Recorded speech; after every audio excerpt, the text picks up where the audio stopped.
This one right here, the three-team blockbuster trade, finalized late Saturday night. You've got Luka Doncic going to LA, playing alongside LeBron, and Anthony Davis now in Dallas with Kyrie, playing with the Mavs. Jalen Rose, your initial thoughts on this one? My initial thoughts is I haven't been this shocked since the Raptors traded Vince Carter when I was on the team. And I was like, we got Jason Kidd and who else in return? I can't believe this. Yeah. I love Anthony Davis. He's a champion. He's a future Hall of Famer. The Mavs are ninth right now in the West.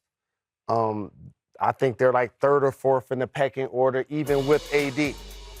Terrific player. But if you're the Los Angeles Lakers, like Rob Pelinka might get a statue now.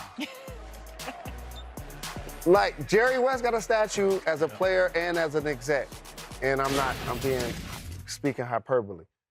To add Luka Doncic to your team, he's been all NBA first team 5 times. He led the Mavs to the finals last year, BC.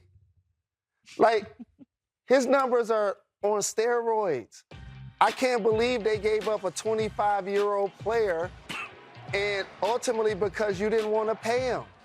And I know, because I've been traded 150 times. What happens is they're going to now put out stuff about you. Oh, his weight. Oh, his lifestyle. Oh, this is why we did it. But ultimately, Luka going to get chips in L.A., and he's going to be an iconic figure, Vince Carter, because I can't believe they traded him at this point of his career. I just think, well, first of all, I was shocked and then wowing. And my only thing is, okay, are the Lakers done? Which I don't think they're done. Because you have this dynamic duo, but I just think you need a big now. Got to go out and get a big to make the game easier for him. And I just feel like Luka's at his best when because he's a threat at all aspects. You put him in pick and roll, he's a lob threat. He's going to find guys, and obviously, you know, he can get buckets on his own. He doesn't even need a screen. But I think he was at his best when he had guys rolling to the basket. Now he's harder to guard because trying to guard Luka one-on-one is tough enough. But now I can, you know, if you know he's going to utilize his bigs like he does, then now it's like, how do we guard him? Do we stay home? Right now, I'm doubling him every time in the pick. Right, but...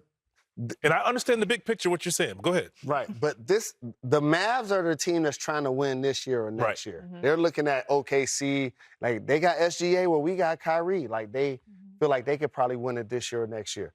For the Lakers, they need superstar power in uniform. And Luka bring you that already at an early age. Look at the history of the Lakers. That's who they are. They acquired Wilt Chamberlain as whether a trade or a free agent in his prime. Kareem Abdul, Shaq, LeBron, and AD, now Luka.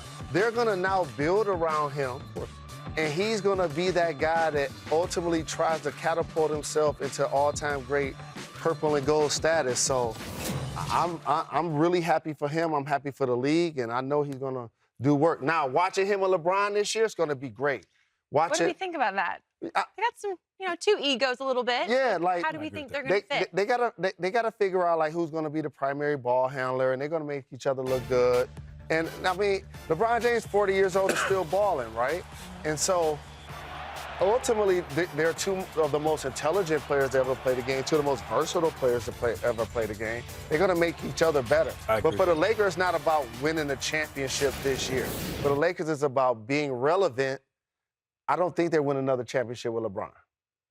Okay. So probably for me. So now that you have both of them, then you got some box office, and then Luka's going to be your future. And I will say this. I think it's, if you would, it's perfect timing, I think, for this to happen, because what we've said over the past couple of years is, will LeBron allow AD to be AD, the alpha dog one, the go-to guy? So he's in a place where he is now allowed that, and look at Anthony Davis.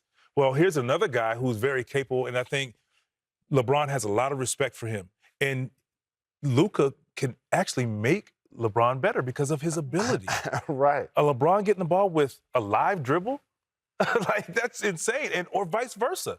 Because you can play, okay, your turn, my turn to lead the team. And I think this is now next level, allowing LeBron to be himself, but he doesn't have to be that go-to guy now. But ultimately, with like people who like watch the game and you in the Hall of Fame, Luka is a perimeter version of Larry Bird in modern day basketball. He's not the fastest, he doesn't jump the highest, but his IQ is crazy and his shot making is crazy and his ability to also make people around him better. And he's already proven that, and he's not even, what is he, 25 already? Mm-hmm. So the idea for me to give up on that guy is really because you don't want to pay him. And now he's going to cost himself $100-some million because they traded him. So now he's going to really come out and do work. So it's really good for the league.